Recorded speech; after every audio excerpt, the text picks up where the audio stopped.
우리 옆에 사람에게 한번 인사합시다. 사랑합니다. 축복합니다. 우리 오늘 이제 여러분과 함께 요한계시록을 이렇게 조금 같이 읽고 또 좀 소개하기를 원하는데, 요한계시록을 처음부터 1장부터 22장까지밖에 안 되거든요. 그런데 끝까지 다 읽으신 분들이 그렇게 많지는 않으신 것 같더라고요.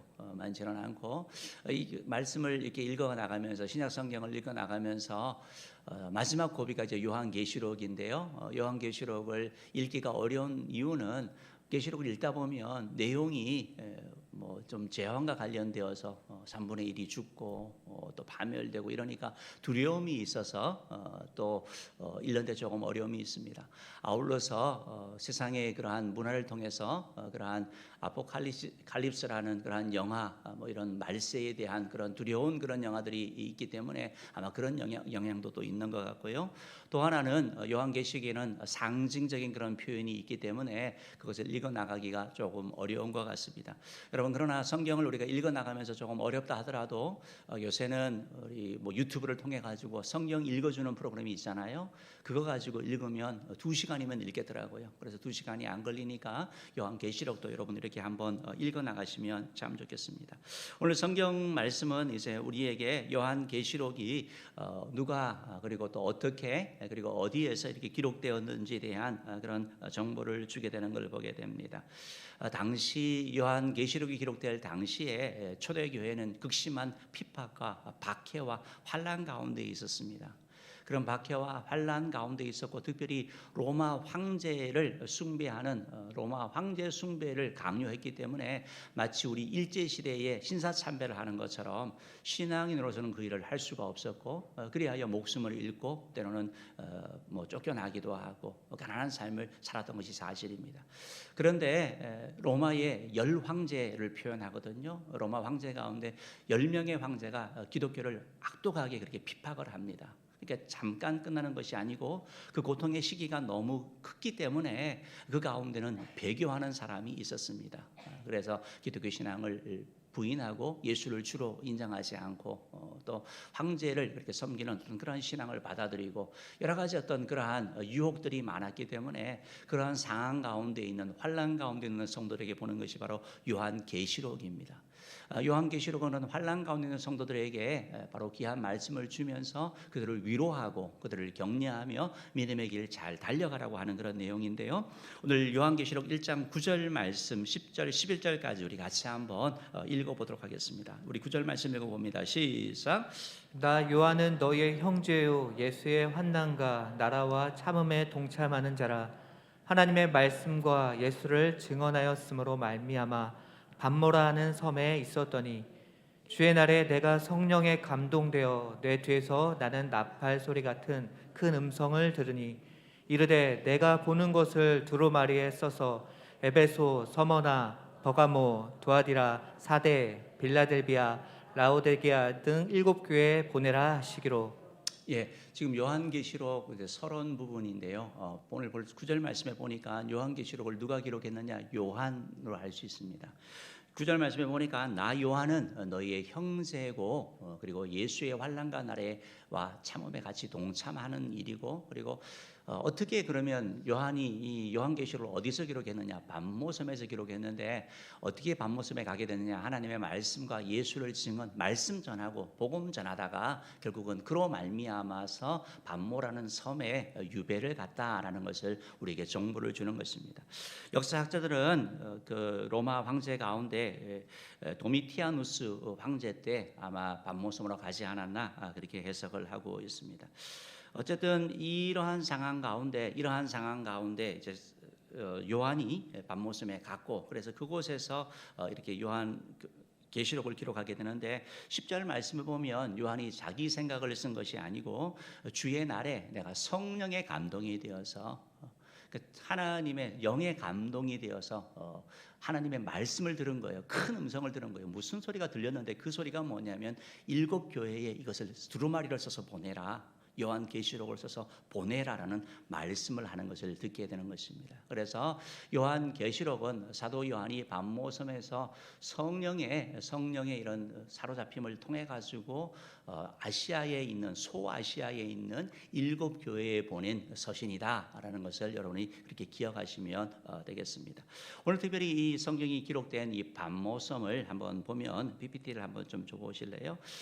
이 반모섬은 에베소에서 약 남서쪽으로 90km 정도 떨어진 에게해에 있는 여러 섬 중에 하나가 바로 반모섬이고, 저 반모섬은 그렇게 큰 섬은 아닙니다. 큰 섬은 아니고 저 좁은 부분에 있어서는 그 너비가 약 1km 정도 되는 그러한 곳이라고 얘기를 하고, 동서가 9km고 남북으로 16km 되는 그러한 섬이라고 하고 있습니다. 그래서 아름다운 그 섬에서 유배를 당한 그런 상황 가운데 바로 이 요한계시록을 기록을 했는데, 여러분 10절 말씀에 보면 이런 표현이 있습니다. 주의 날에 내가 성령에 감동되었다. 주의 날이 무슨 날이에요? 주일을 얘기를 하거든요.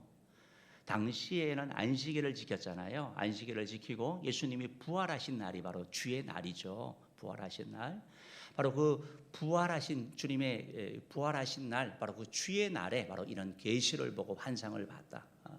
그럼 우리가 주일을 잘 지켜야 되는 이유가 여러 모든 날이 하나님의 날이고 하나님의 은혜지만, 그러나 주일에는 특별한 은혜가 있죠.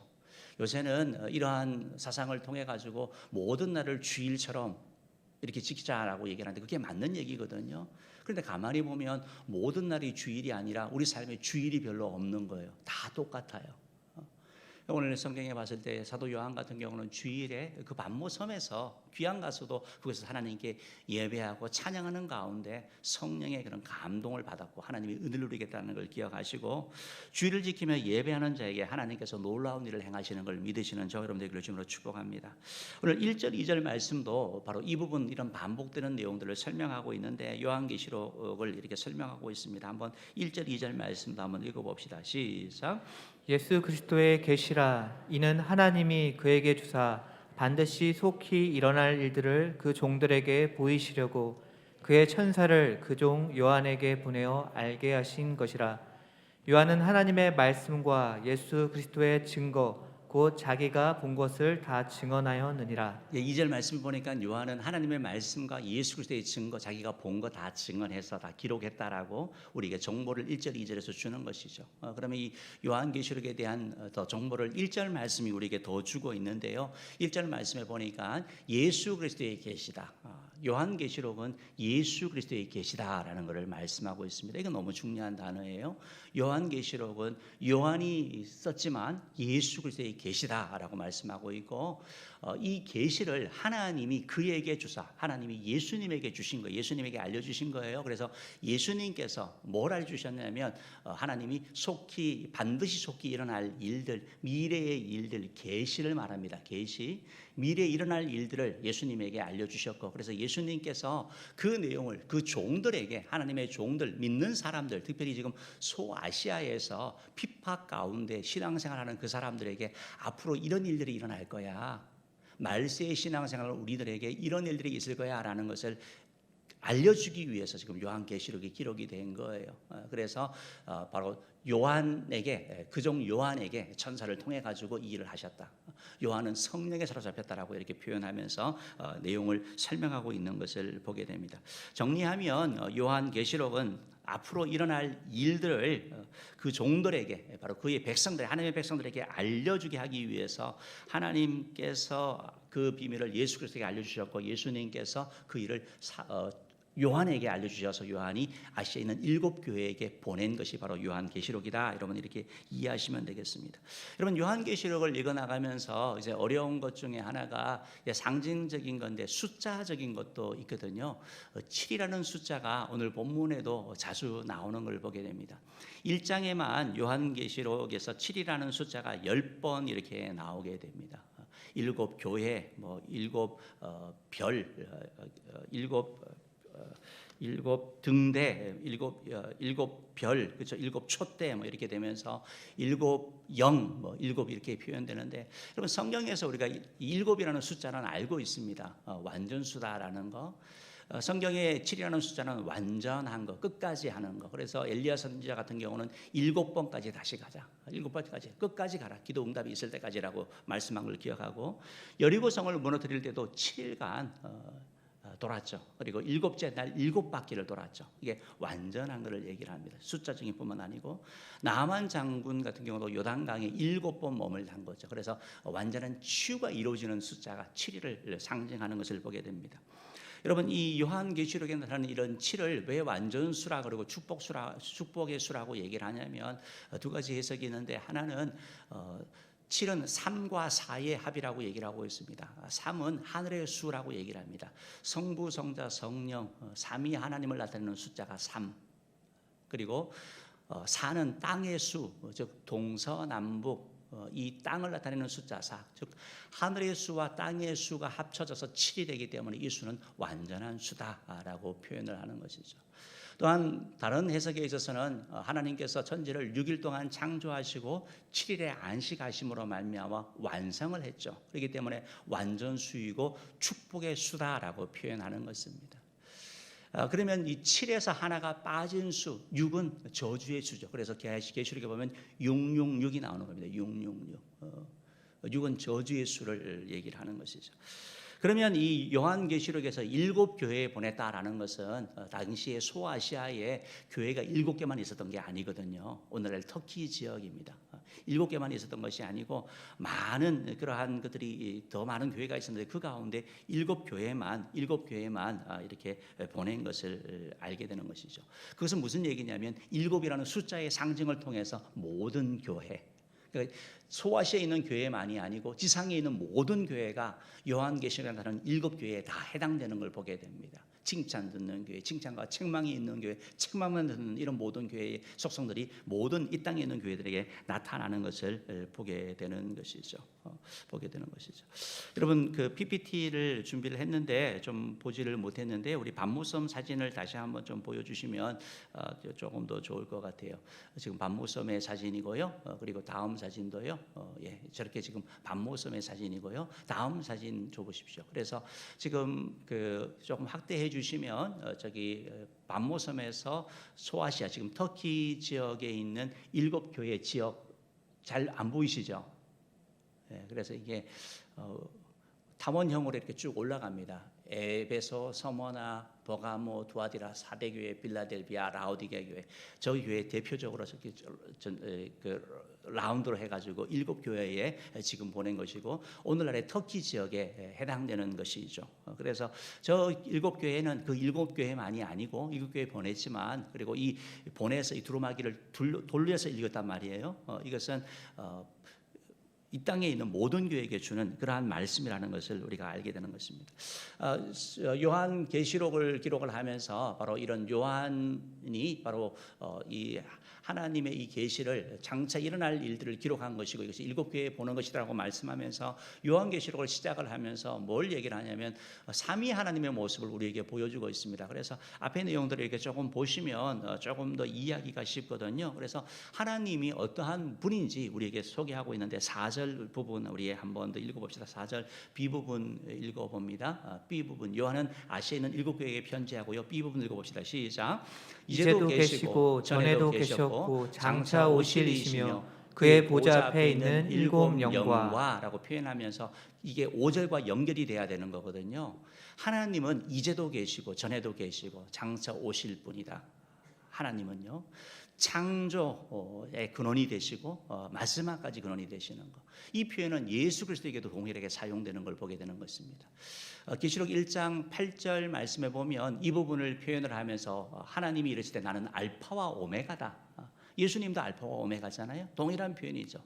예수님께서도 우리 18절 그 부분에 보면 나는 이전에도 있었고 지금도 있다라고 말하면서 바로 하나님이신 것을 우리에게 말씀하고 계시는 것이고, 그래서 이제도 전에도 계시고 장차 올자고 전능한 분이다라고 이렇게 말하면서 우리에게 위로가 되는 거예요. 여러분, 우리가 섬기는 하나님은 부재하는 하나님이 아니라는 거예요. 이제나 오늘이나 영원토록 동일하신 분이시고, 늘 알파와 오메가가 되시는 것. 알파와 오메가는 그 헬라어의 첫 글자와 마지막 글자잖아요. 그래서 역사의 시작과 끝, 우리 인생의 처음과 마지막 가운데 주님이 함께 하시고 그분이 바로 전능한 분이라 하면서 우리를 위로하는 것이죠. 또한 성령 하나님을 말하면서 바로 일곱 영이라고 표현되는데 이것은 바로 일곱이라는 것이 완전한 거라고 이렇게 말씀드렸던 것처럼 완전한 것이라고 말씀드렸던 것처럼 바로 우리 성령 하나님의 그러한 완전한 그러한 모습들을 우리에게 보여주는 것을 보게 되는 것입니다.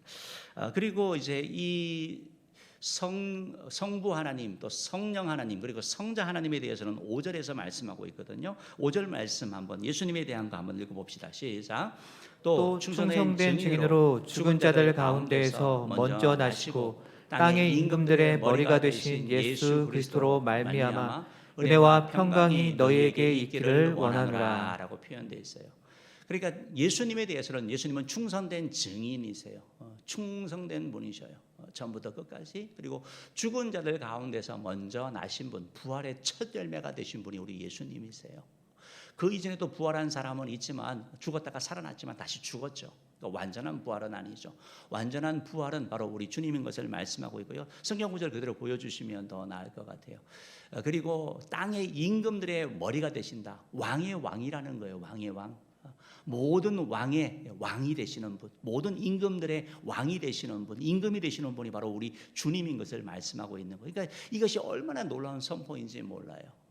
그분이 바로 우리 예수님인데, 그러니까 성부 하나님과 성령 하나님과 성자 예수님으로 말미암아 은혜와 평강이 너희에게 있기를 원한다라고 말하고 있는 거예요. 그러니까 요한 계시록을 보내면서 계시록을 읽는 사람들에게 여러분들에게 바로 이 삼위 하나님으로부터 말미암아 은혜와 평강이 있기를 원합니다. 이것은 당시에 있었던 그런 인사예요. 인사. 당시에 있었던 그러한 유행했던 어떻게 보면 행해지던 그런 인사법이었던 거, 교인에게 인사하는 내용을 보게 되는 것입니다. 이렇게 시작하고 나서 이제 요한계시록의 내용을 우리에게 보여주고 있거든요. 이전에 있었던 일들 그리고 지금 앞으로 지금 현재 있는 일들 일곱 교회의 사건들과 그리고 앞으로 일어날 일들 거기에 대한 내용이 기록되어지는데 여러분 요한계시록 1장 1절에서 말씀드렸던 것처럼 요한계시록을 시작하면서 뭐라고 표현하죠? 읽어봅시다. 시작. 예수 그리스도의 계시라. 예수 그리스도의 계시라. 예수 그리스도의 계시라. 여러분 이 말씀이 너무 중요한 거예요. 우리가 요한계시록으로 부르지만 요한계시록은 사실은 예수 그리스도의 계시예요. 예수 그리스도의 계시. 여러분 예수 그리스도의 계시다라는 이 말씀이 무슨 의미가 있는지 이걸 아셔야 되는 거예요. 요한 계시록은 예수 그리스도의 계시라고 표현되어지는데 이 계시가 일단 먼저 알아봐야 되겠죠. 계시라는 말은 우리가 PPT로 이렇게 보면 아포칼립스라는 그러한 단어를 써요. 헬라어로 아포칼립스라는 단어를 쓰는데 이것이 계시, 영어로 revelation이라는 단어를 쓰고요.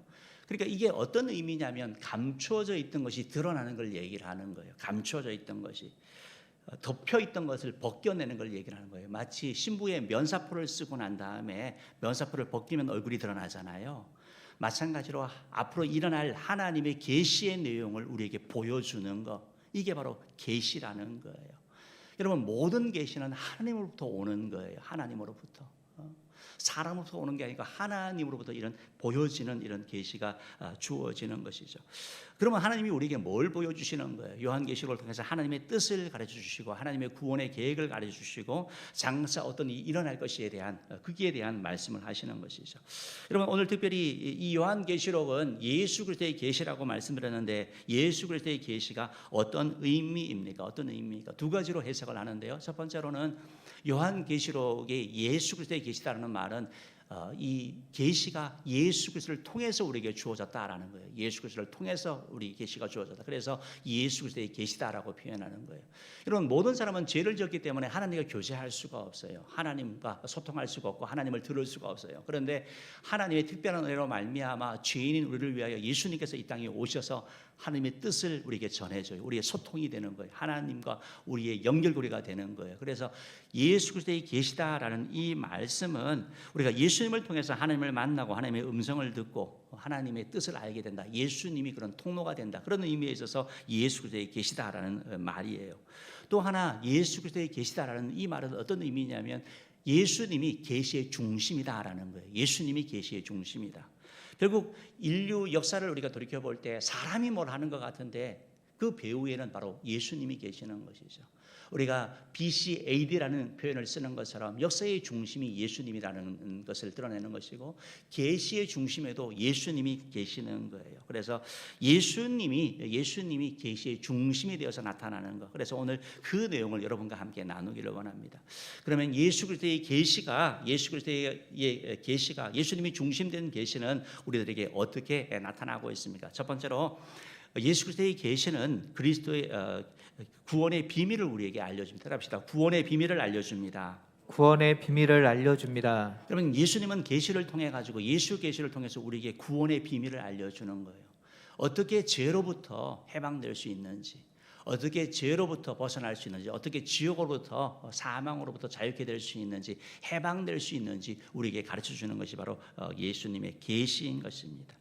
여러분, 당시 로마의 압제하에 이 소아시아의 사람들이 살았어요. 그렇기 때문에 그들이 꿈꿨던 것은 정치적인 해방이에요. 벗어나고 싶어요. 자유를 원했어요.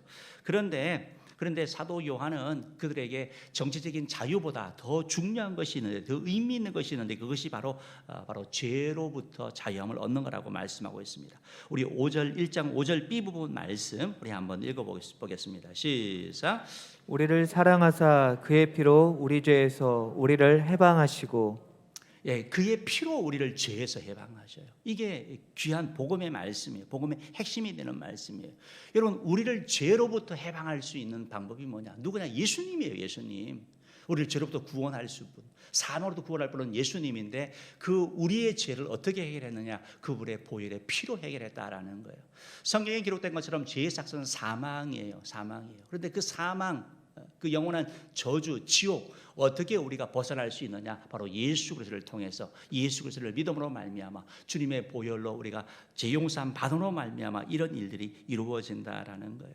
이 땅에 있는 모든 사람은 죄로 말미암아 지옥 형벌을 면치 못하는 그런 존재지만, 주님의 그 보배로운 피로 말미암아 죄 사함 받아서 바로 지옥이 아닌 천국 가게 되는 그런 자유함이 되는 자가 되었다는 것이 오늘 주어지는 그런 말씀이다라는 것입니다. 그래서 예수님의 계시는 건 뭐냐면, 예수 그리스도의 계시는 뭐냐면, 이 구원의 비밀을 우리에게 알려주는 거죠. 보혈의 능력의 비밀, 제사함의 비밀. 어떻게? 바로 예수 그리스도를 통해서. 어떻게 자유함을 얻느냐? 예수 그리스도를 통해서. 어떻게 제사함을 얻느냐? 예수 그리스도를 통해서. 그런데 오늘 성경에 보니까 우리는 이미 이것을 얻었다라고 말씀하고 있는 거예요. 여러분, 이 사실을 우리가 깨닫게 되고 이 사실을 우리가 체험하게 되면 우리 삶 가운데 감사가 넘칠 수밖에 없는 거죠. 여러분, 찬양 가운데 서구사에서 제일 많이 불려지는 찬양 가운데 하나가 Amazing Grace예요. 나 같은 죄인 살리신. 우리 일남전도의 회원들이 늘 부르는 그런 찬양이죠. 고백이죠. 너무 귀한 고백이죠. 이 어메이징 그레이스를 지은 존 뉴턴 같은 경우는 18세기의 사람이었습니다. 그의 어머니는 존 뉴턴이 목회자가 되기를 원했지만 어머니가 일찍 돌아가셨어요. 그래서 아버지가 뱃사람이었기 때문에 배를 타는 사람이 되었고, 그래서 거친 삶을 살게 되는 거죠. 그 가운데 죄도 짓고 뭐 나쁜 짓도 여러 가지 하면서 결국 노예를 아프리카에서 가서 노예를 사오는 그런 일들을 하는 거예요. 근데 어느 날 배를 타고 이 노예를 사가지고 가는 가운데 큰 풍랑을 만나는 거예요. 근데 그날 아주 죽음의 두려움이 찾아오는 거예요. 그냥 죽겠다라는 생각이 드는 거예요. 너무 큰 두려움이 그의 마음에 찾아왔던 것이죠. 그때 그 죽음을 생각하면서 내가 하나님 앞에 이렇게 쓰면 안 되는데, 이 모습으로 내가 어떻게 하나님 앞에 갈까라고 하면서 그 죽음의 공포 앞에서 이 사람이 돌이키게 되고, 그리고 나서 그는 이것을 정리하게 되죠. 노예를 정리하게 되고, 노예 상선에서 목회자가 되어서 내가 전에는 그런 죄악된 삶 가운데 살았는데 이제는 하나님의 은혜로 말미암아 새 사람이 되었다라고 얘기를 하고, 이 존 뉴턴이라는 이 사람이 영국의 윌리엄 윌버포스라는 유명한 정치인이 있습니다. 가장 존경받는 정치인 중에 하나인데, 이 사람 윌리엄 윌버포스에게 영향을 미쳤고, 그래서 미국보다 30년 전에 노예 해방을 일으킨 그 역할을 했거든요. 근데 이 존 뉴턴 이분이 고백하는 게 나 같은 죄인 살리신 주은의 놀라와라는 그러한 고백이라는 것입니다. 이분이 이제 노년이 되어서 말년이 되어서 이렇게 기억이 가물가물한 거예요. 그래서 사람들이 이제 존 뉴턴에게 와서 물어보는 거죠. 혹시 뭐 기억나는 게 있습니까? 기억나는 게 있어요? 라고 얘기를 할 때 잔 뉴턴이 두 가지를 얘기를 했다고 해요. 하나는 나는 내가 큰 죄인이라는 거와 또 하나는 예수님께서 큰 죄인인 나를 용서하신 위대한 구세주도라는 사실, 이 두 가지를 내가 기억합니다. 내가 죄인이라는 것과 예수님이 나를 위하여 용서하신 구세주라는 것을 기억합니다 라고 얘기를 했다고 합니다. 여러분, 이게 바로 예수 그리스도의 계시의 핵심이에요. 복음의 비밀이에요. 예수님이 죄인인 우리를 구원하여 주시는 것, 죄를 용서해 주시는 것. 사랑하는 은혜의 성도 여러분, 우리가 이 땅을 살아가면서 우리가 기억하실 것은 우리를 구원할 분은 예수 그리스도밖에 없다는 사실을 기억하시고 또 그 사랑에 감사하는 되기를 주님으로 축복합니다. 오늘 특별히 5절 말씀을 보면 우리를 사랑하사라는 표현이 있어요. 여러분, 이 표현을 놓치면 안 돼요. 우리를 사랑하사. 여러분, 왜 예수님이 십자가에 피를 흘려 주셨어요? 사랑해서요. 사랑해서. 어떻게 그런 고통을 당할 수 있습니까? 사랑하니까요. 사랑하니까요. 그리고 이 사랑이라는 이 표현은 현재형을 쓰고 있어요. 그러니까 과거에 내가 옛날에 너희 사랑해서 그 말이 아니고 지금 늘 언제나 변함없이 우리를 사랑하여 주시고 그래서 우리가 계속 넘어지고 쓰러질 때마다 주님 앞에 가면 그 사랑으로 우리를 품어주시고 용서해 주시고 세임 주시는 분, 그런 주님이라는 사실을 믿고 또 그 주님을 증거하는 우리 모두 되기를 주님으로 축복합니다. 두 번째로 예수 그리스도의 계시라라는 이 계시의 의미는 뭐냐면 우리에게 하나님의 뜻을 알려주는 거예요. 이 계시는 하나님의 뜻을 우리에게 알려주시는 거예요. 하나님의 백성이 어떻게 살아가야 되는지.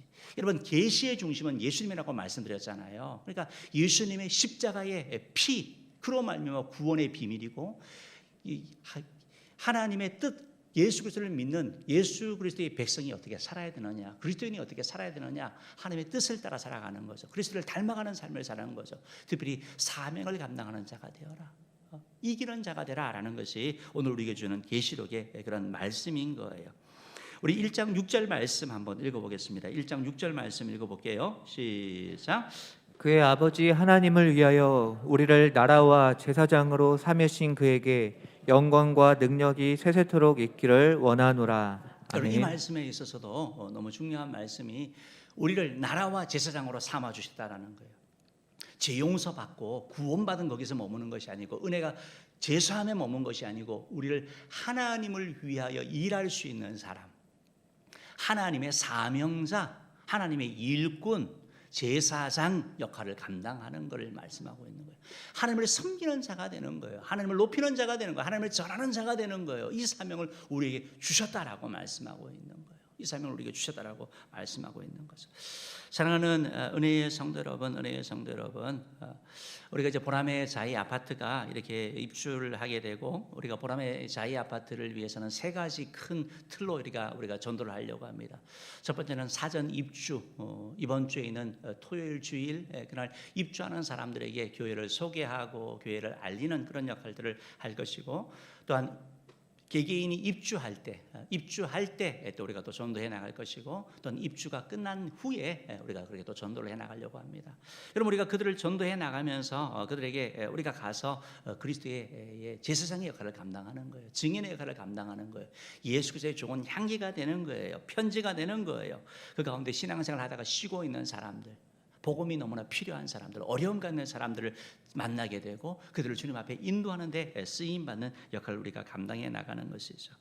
베드로전서 2장 9절 말씀에도 우리를 향하여 우리는 왕같은 제사장이고 거룩한 나라고 하나님의 소유된 백성이라고 말하면서 바로 우리의 신분, 우리의 정체성을 말씀하고 있는 거예요. 사랑하는 성도 여러분, 하나님의 나라와 하나님의 왕같은 제사장인 것을 믿기를 주임으로 축복합니다. 그 사명이 우리에게 있는 거예요. 그게 주님이 원하시는 것이고 주님이 기뻐하는 거예요. 그런데 이제 요한계시록을 보면 이런 사명이 있는데, 이런 일들이 있는데 지금 환난과 핍박 가운데 있잖아요. 이들에게 하는 말이 뭐냐면 너희들 그 핍박 가운데 지지 말라는 거예요. 이기는 자가 되라고 말씀하고 있는 거예요. 여러분, 요한계시록 2장 3장에 보면 7교회를 향해서 편지를 계속 보내면서 계속 반복해서 나오는 단어가 두 가지가 있습니다. 하나는 귀 있는 자는 들어라 라는 말과 또 하나는 뭐냐면 이기는 자라는 말씀을 하고 있어요. 요한계시록 2장 7절 말씀, 우리 대표적으로 한 구절 한번 읽어보겠습니다. 시작. 귀 있는 자는 성령이 교회들에게 하시는 말씀을 들을지어다. 이기는 그에게는 내가 하나님의 낙원에 있는 생명나무의 열매를 주어 먹게 하리라. 여러분, 교회들마다 잘하는 교회도 있고 못하는 교회가 있어요. 그런데 하시는 말씀이 뭐냐면 기 있는 자는 들으라고 말하는 거예요. 들으라는 거예요. 말씀을 들으라는 거예요. 그리고 이기는 자가 되라는 거예요. 우리 상황이 이러니까, 형편이 이러니까, 지금 로마의 그런 압제 가운데, 핍박 가운데 있어서 내가 믿음을 지킬 수 없어. 그게 아니고 그런 상황 가운데서도 이기는 자가 되라고 말씀하고 있는 거예요. 이기는 자에게는 하나님의 은혜가 있다라고 말하는 거예요. 그러니까 핍박 가운데 있는 자들에게 이 말씀을 하면서 여러분 잘 견뎌내십시오. 잘 버텨나가십시오. 마귀를 이기시고 유혹을 이기시고 자기 자신을 이기시고 상황을 이기는 자가 되라고 말씀하고 있는 거예요. 여러분 계시록에는 이기는 내용이 너무 많아요. 그 가운데 하나만 더 읽어보겠습니다. 요한계시록 5장 5절 말씀 한번 읽어봅시다. 5장 5절 읽어봅니다. 시작. 장로 중에 한 사람이 내게 말하되 울지 말라. 유다 지파의 사자 다윗의 뿌리가 이겼으니 그 두루마리와 그 7인을 떼시리라 하더라. 다윗의 뿌리가 이겼다. 예수님이 이겼다. 예수님이 승리자라는 걸 말씀하고 있는 거거든요. 그러니까 우리의 승리가 어디서 오느냐? 주님과 함께 할 때 온다라는 거예요. 승리자 되신 예수님, 이긴 자 되신 예수님과 함께 여러분도 이기는 자가 되라는 거예요. 내 힘으로 못 이겨요. 그러나 주님과 함께 할 때 이길 수 있는 거예요. 이긴 자 되신 주님과 함께 할 때 그 승리가 우리들 가운데 있다라는 것입니다. 주님의 그 돌보심에, 그 다스리심에 함께하는 자가 되라는 거예요. 우리나라 역사를 보더라도 암울한 그런 시대 가운데 이렇게 이긴 자들이 있어요. 믿음을 지킨 사람이 있습니다. 주기철 목사님, 길선주 목사님, 손양원 목사님, 조만식 장로님, 어려운 상황 가운데 믿음을 지킨 사람들이거든요. 사명을 감당한 자들이, 이긴 자가 된 자들이거든요. 하나님의 뜻을 알고 실천한 자들이거든요. 바라기는 은혜의 성도님들이 그러한 자 되기를 주님으로 축복합니다. 오늘 말씀 가운데 뭐라고 있냐면 하나님 아버지를 위하여라고. 하나님 아버지를 위하여. 여러분 왜 하나님께서 우리를 왕같은 제사장으로 또 하나님의 나라로 삼으셨습니까? 하나님 아버지를 위하여. 하나님 아버지를 위하여. 은혜 모든 성도님들이 귀한 믿음의 삶을 잘 살아가고 사명을 잘 감당하는 이기는 자 되기를 주님으로 축복합니다. 세 번째로 예수 그리스도의 계시는 그리스도의 비밀을 우리에게, 구원의 비밀을 알려주시고 또한 하나님의 뜻을 우리에게 알려주시고 또한 마지막으로 심판의 재림이 있음을 우리에게 알려주는 거예요. 요한계시록은 재림의 말씀을 하고 있습니다. 이 말씀이 핵심적인 말씀이에요. 요한계시록의 주제 말씀이에요. 1장 7절 말씀이에요. 우리 같이 한번 읽어보도록 하겠습니다. 시작. 볼지어다 그가 구름을 타고 오시리라. 각 사람의 눈이 그를 보겠고 그를 찌른 자들도 볼 것이요 땅에 있는 모든 족속이 그로 말미암아 애곡하리니 그러하리라. 아멘. 아멘. 아멘. 볼지어다 결국 하시는 말씀이 뭐냐면 장차 예수님이 오신다라는 거예요. 시련과 핍박 가운데 있지 여러분. 근데 예수님이 오셔요. 예수님이 재림하실 거예요. 근데 예수님의 재림은 구름 타고 영광 가운데 오신다라는, 하나님의 임재 가운데 오신다라고 말하고 있는 거예요. 각 사람의 눈이 그를 본다. 모든 사람이 본다라는 거예요. 예수님의 재림은 은밀하게 이루어지지 않아요. 그럼 이 말씀을 통해 가지고 우리 이단들 가운데 내가 재림 메시아다 하는 말이 틀린 말인 거 아시겠죠? 각인의 눈이 다 본다 그랬는데 못 봤잖아요. 그 사람은 거짓이에요. 재림 메시아는 다 보는 거예요. 다 보게 하고 나타나는 거예요. 초림의 구원자 예수님과 다른 모습으로 심판자 예수님이 이 땅 가운데 오시는 거죠. 그를 찌른 자도 볼 것이고 부활해가지고 예수님의 십자가에 못 박을 때 그 함께 있었던 그런 자들도 다 보는 것이고 여기서 찌른 자는 그들 자뿐만 아니라 복음에 대하여 반대한 자들 말하는 거죠. 핍박한 자들 얘기를 하는 것이죠. 근데 오늘 뒷절의 말씀에 보면 땅에 있는 모든 족속이 그로 말미암아 애곡한다고 표현되어 있어요. 땅에 있는 모든 족속이라는 이 말씀은 예수 그리스도를 거부한 자를 얘기를 하는 거예요. 믿지 않는 자를 얘기를 하는 거예요.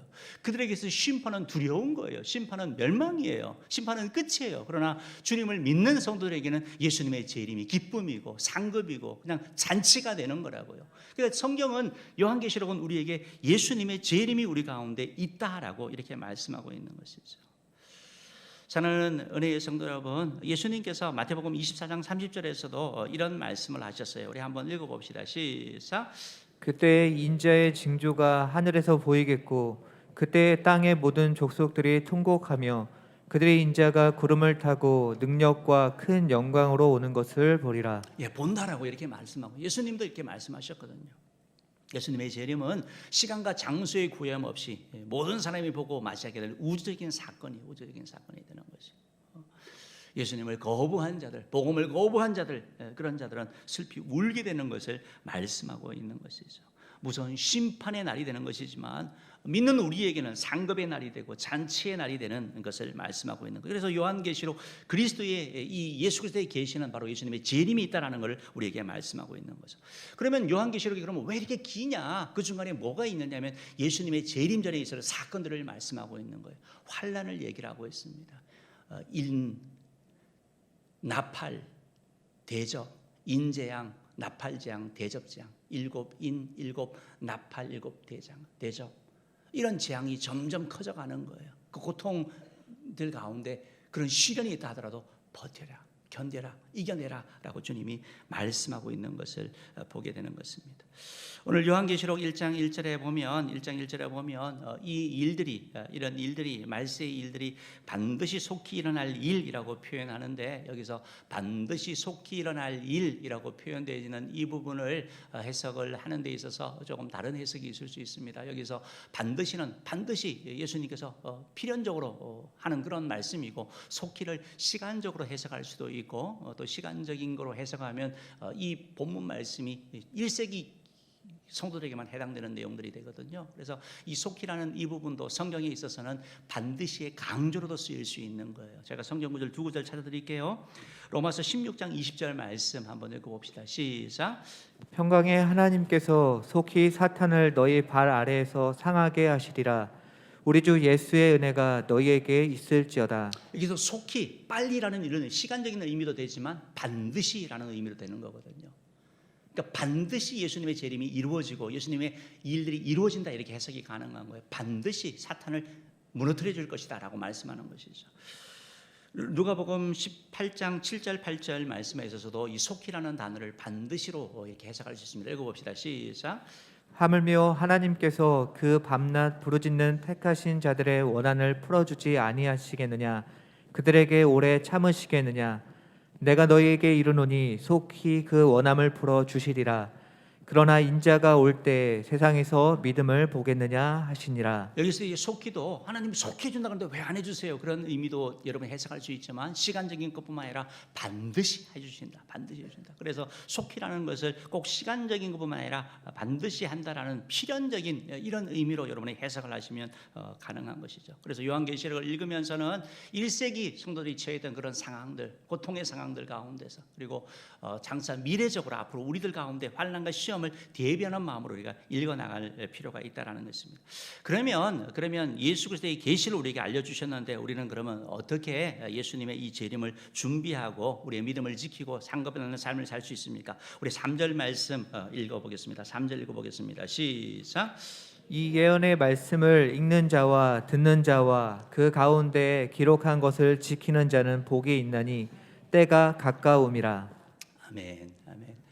우리가 예수님의 재림을 준비해 나가면서 장차 일어날 일들, 우리의 사명 감당하고 이기는 자가 되고 구원의 복음, 이 비밀을 알아서 이게 전하는 이런 삶을 사는 데 있어서 중요한 게 뭐냐면 이 말씀, 이 예언이라는 건 요한계시록을 얘기하는 것이고 확장돼서는 성경 말씀을 얘기하는 거예요. 말씀을 읽는 자와 듣는 자와 지키는 자가 되라, 행하는 자가 되라고 주님이 말씀하고 있는 거예요. 여러분, 말씀을 읽는다는 게 너무 중요해요. 여기서 읽는 자라는 단어는 단수로 사용되고 있어요. 듣는 자와 지키는 자는 복수로 사용되는데 읽는 것은 단수로 사용되고 있어요. 왜 그러냐면 이건 좀 전통적인 그런 의미가 있는데요. 유대인들이 예루살렘 성전에서 제사를 드렸죠. 예배를 드렸죠. 그때는 제물을 통해서 예배를 드렸어요. 근데 회당 예배가 또 있거든요. 각자 모인 곳에서 회당에서는 안식일 날 모여서 성경 말씀을 읽었단 말이에요. 근데 성경을 아무나 읽는 게 아니고 뭐 돈 있다라고 나이 많다고 읽는 게 아니고 어떤 사람이 읽었냐면 신앙심이 깊은 사람이 읽었어요. 그 가운데 7명을 뽑아가지고 한 사람이 성경 구절을 읽는 거예요. 그 가운데 정말 하나님을 대리하는 그런 마음으로 읽는 거죠. 그렇기 때문에 성경을 읽는 것이 한 사람이라고 단수라고 표현된 것이고, 그래서 성경을 읽는다라는 것은 엄청난 축복이고 특권이라는 거예요. 그런데 오늘 우리에게는 하나님의 말씀이 이미 주어졌잖아요. 사랑하는 성도 여러분, 말씀을 읽어 나가셔야지 우리가 믿음 생활 잘하고 예수 그리스도의 재림을 잘 준비해 나갈 수 있는 거예요. 말씀을 읽을 때 주님이 깨우쳐 주시고 우리에게 도전하여 주시는 거예요.